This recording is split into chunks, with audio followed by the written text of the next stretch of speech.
नमस्कार दोस्तों, आज मैं आप सभी से हिंदी के महत्वपूर्ण आलोचक, अनुवादक, निबंधकार और भाषाविद महावीर प्रसाद द्विवेदी के संदर्भ में बातचीत करना चाहता हूँ। उनका जन्म उत्तर प्रदेश के रायबरेली जिले के दौलतपुर गांव में 9 मई 1964 को हुआ। उन्हें विज्ञान, इतिहास, पुरातत्व, खगोल शास्त्र और धर्मशास्त्र के संदर्भ में विशेष जानकारी थी। 64 वर्ष के अपने जीवन काल में उन्होंने 80 से अधिक ग्रंथ लिखे, जिनमें गद्य और पद्य रचनाओं के अनुवाद के साथ-साथ आलोचनात्मक निबंध और स्वतंत्र लेख सम्मिलित हैं। 1903 से लेकर 1920 तक उन्होंने सरस्वती का संपादन किया और इसके माध्यम से हिंदी भाषा और हिंदी समाज की भरपूर सेवा की। उनकी मृत्यु 21 दिसंबर 1938 को हुई।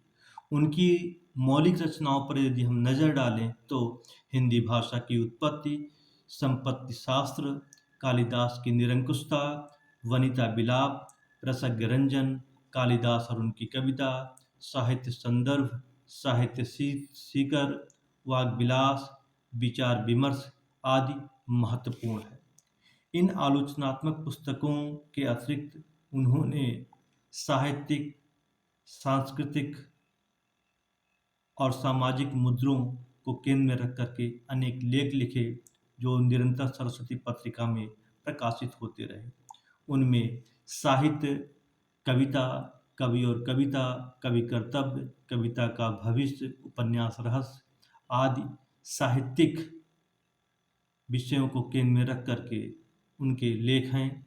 इसके साथ ही देश की बात, भारतवर्ष का कर्ज, किसानों का संगठन, स्त्रियों का सामाजिक जीवन, रोजगारी स्त्रियां, स्त्रियों के राजनीतिक अधिकार, स्त्री शिक्षा के विरोधी कुतर्कों का खंडन, गुजरातियों की स्त्री शिक्षा, जापान की स्त्रियां और संगीत आदि सामाजिक मुद्दों को केंद्र में रख करके उन्होंने अपनी लेखनी चलाई।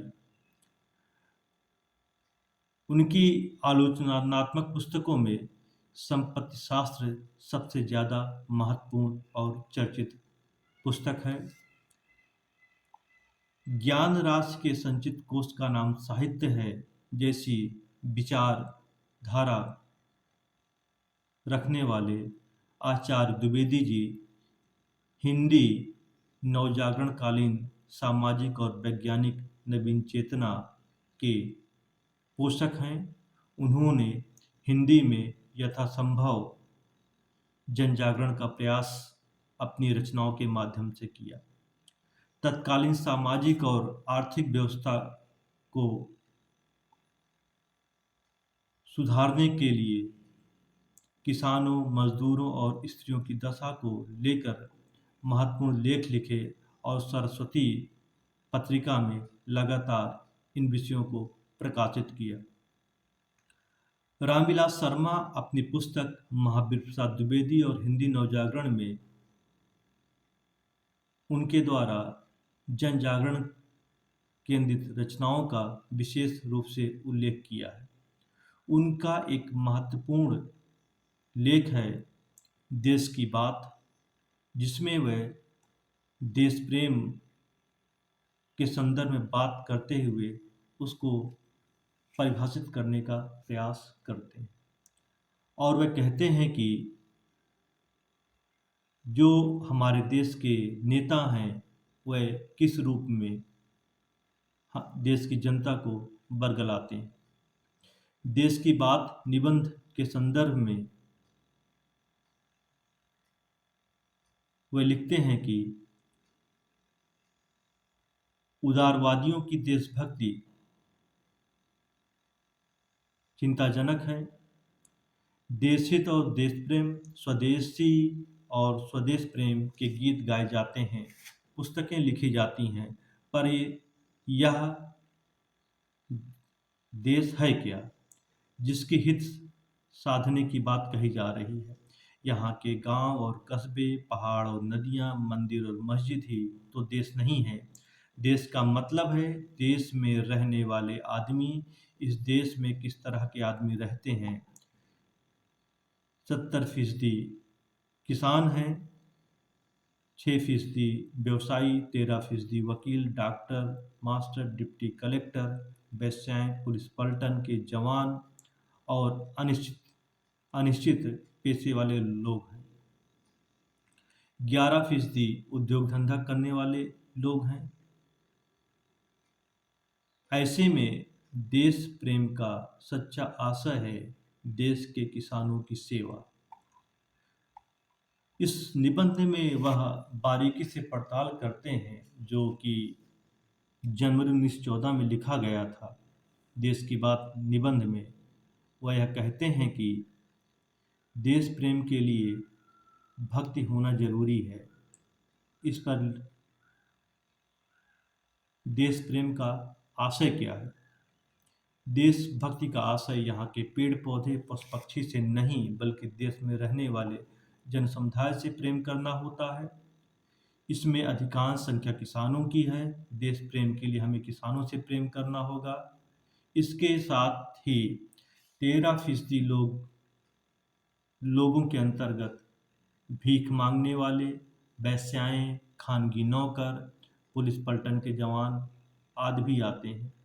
आदि के अंदर 12% लोग ऐसे हैं जो जिन्हें समाज में सम्मानजनक दर्जा नहीं प्राप्त है। ऐसे लोगों से भी प्रेम करना बहुत जरूरी है। देशभक्ति का आशय देश में रहने वाले देशवासियों, किसानों की सेवा से है, लेकिन उनके विकास के लिए कितने पैसे खर्च किए जा रहे हैं यह सभी को मालूम है। लेखक ने कांग्रेस के सालाना जलसे और उनके सदस्यों की भूमिका पर प्रश्न चिन्ह लगाया है। कांग्रेस द्वारा ले जाने वाले प्रस्ताव में किसानों के हित की बात बहुत कम होती है। कांग्रेस की प्रांतीय सभाओं ने किसानों के लिए कोई विशेष कार्य नहीं किया। इनमें जिन सदस्यों ने विदेश भ्रमण किया उन्होंने किसान की समस्याओं पर बात करने से परहेज किया। यह देश के 70% आबादी की अपेक्षाओं पर पानी फेरना है। क्या हमारा देश रह जाएगा यदि हम किसानों के संदर्भ में बातचीत नहीं करते हैं? यदि देश को किसानों का लगान मिलना बंद हो जाए तो राजा, महाराजा, तालुकदार आज सभी अधोगति को प्राप्त होंगे और सरकार का शासन तंत्र चलना बंद हो जाएगा। कहने का मतलब इतना है कि जो कांग्रेस कमेटी के मेंबर हैं, जो राजा हैं, जो तालुकदार हैं, ये सभी लगान के पैसे पर ऐशो आराम कर रहे हैं और यदि यह लगान किसानों का मिलना बंद हो जाए तो इनकी हालत खराब हो जाएगी। जो वकील हैं, व्यापारी हैं, ये सभी औन्नति को प्राप्त होंगे। इस संदर्भ में अपने विवेच्य निबंध में महावीर प्रसाद द्विवेदी कहते हैं कि जिस अन्न के बिना कंगाल से चक्रवर्ती राजा तक का काम नहीं चल सकता, उसके उत्पादक किसानों की संख्या देश में कुल आबादी की 3/4 हो, उनकी उन्नति की कुछ भी चेष्टा न करके देशभक्ति और देश प्रेम का नाम लेना इन शब्दों की विडंबना कर है। वह बोलते हैं कि जिस देश में किसानों की समस्याओं पर बात नहीं होती, किसानों के हित की बात नहीं होती, उस देश के नेता ये नहीं कह सकते कि वो खुद अपने देश से प्रेम है। कांग्रेस के प्रतिनिधिमंडल, काउंसिल के सदस्य नियमों में संशोधन के लिए विदेश जाते हैं। 70% किसान जिस दशा में जी रहे हैं इसका भान इन सदस्यों को नहीं है जो इन कुर्सियों पर बैठ करके नियम बनाने वाले हैं। इन लोगों को हमारे गांव की वास्तविक पृष्ठभूमि के बारे में जानकारी तक नहीं है और वह ग्रामीणों की समस्याओं के संदर्भ में बातचीत तक नहीं करते। प्रजा के प्रतिनिधि बनने का दम भरने वाले हमारे राजनेता आज काउंसिल में बैठने के बावजूद उन्हें देश की दुर्गति का ज्ञान तक नहीं है। हर साल हजारों रुपए नजराने के नाम पर खर्च किया जाता है। देश के किसानों पर लगान की मार निरंतर बढ़ती जा रही है।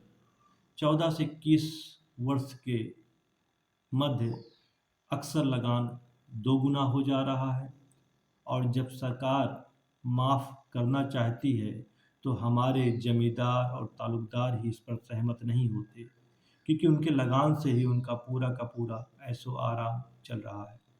हमारे देश में काश्तकार के हल बैल बिक जाएं या बिना अन्न के वे मर जाएं, तो इसकी हमारे रहनुमाओं को कोई भी चिंता नहीं है।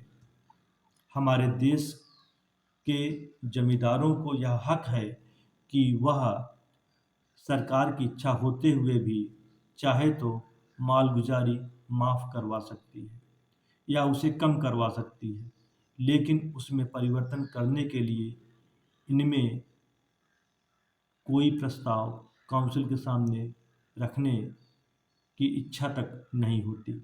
ना ही उसे ना ही उससे संबंधित कोई प्रश्न पूछते हैं। काउंसिल के सदस्य देश की जनता को लाभ पहुंचाने वाले मुद्दों को दरकिनार कर छोटे छोटे मुद्दों जैसे कोकीन है, देवदासियों की प्रथा है आदि छोटे मोटे मुद्दों पर बातचीत करके देश की जनता का ध्यान भटका देते हैं और खुद को उनका रहनुमा बताते हैं। इसके बावजूद यह जनता का प्रतिनिधि होने पर लज्जित महसूस नहीं करते। यह अत्यंत ही शोचनीय मुद्दा है।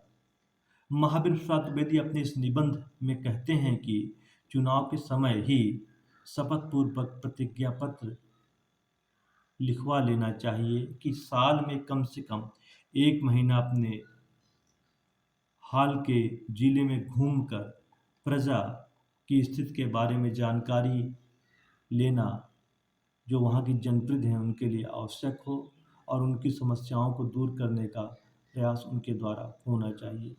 ऐसा न करने पर एक काउंसिल के मेंबर नहीं चुने जाने चाहिए।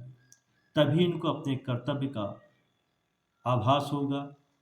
यह सभी अपने प्रजा के दुख दर्द भरी कहानी सुनकर अनसुनी कर जाते हैं, और इन्हें चेताना बहुत ज़रूरी है।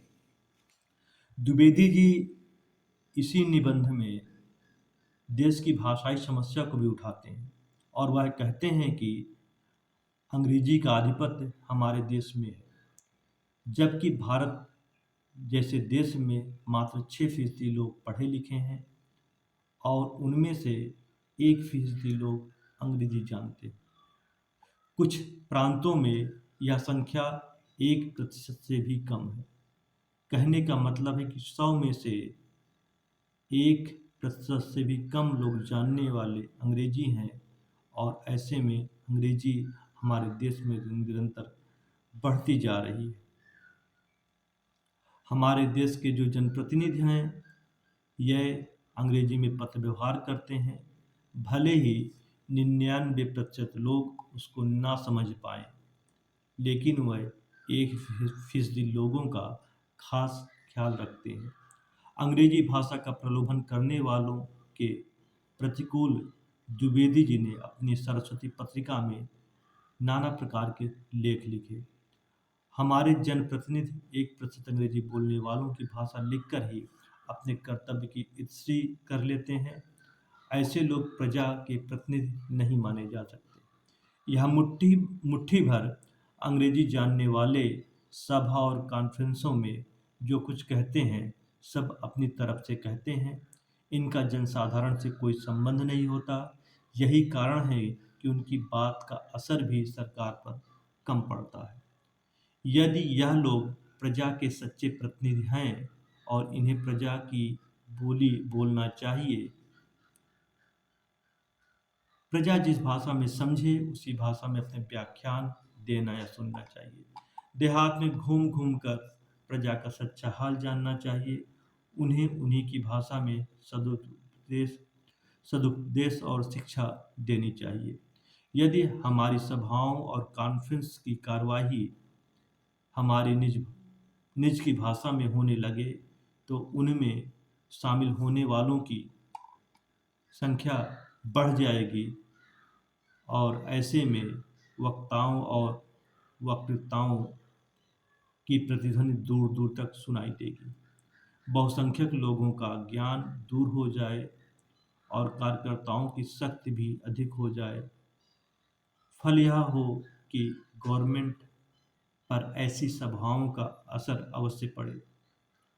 ये विचार महावीर प्रसाद द्विवेदी अपने निबंध देश की बात में रखते हैं, जो जनवरी 1914 में उनके द्वारा लिखा गया था।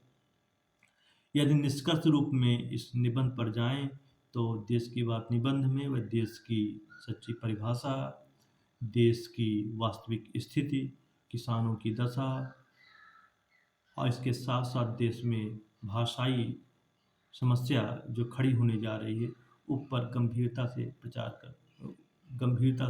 करते हैं। ऐसी निबंध की भाषा में बात किया जाए तो बिल्कुल सरल और सहज तरीके से उन्होंने एक महत्वपूर्ण मुद्दे को देश की जनता के समक्ष रखने का प्रयास किया है। आप सभी ने हमको ध्यान से सुना, इसके लिए आप सभी को बहुत बहुत धन्यवाद।